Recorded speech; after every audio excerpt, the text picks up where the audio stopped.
Hey everybody, what is going on? I hope you guys are all doing well, and welcome to another tutorial video. In this video, I'm going to be explaining to you guys how you can become a grandmaster on chess.com. So let's get right into it. Now, to get a grandmaster badge on chess.com, you do need to actually apply for it. And to apply for it and actually get it, you do need to be an actual grandmaster in real life. This is a bit difficult, and I'll be switching over to this Wikipedia article to explain the current regulations to you.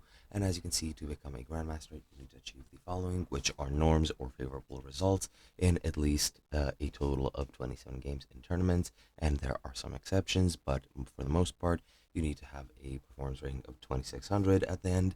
You need to have at least a third of your players' opponents be grandmasters, or half of your opponents be FIDE title holders.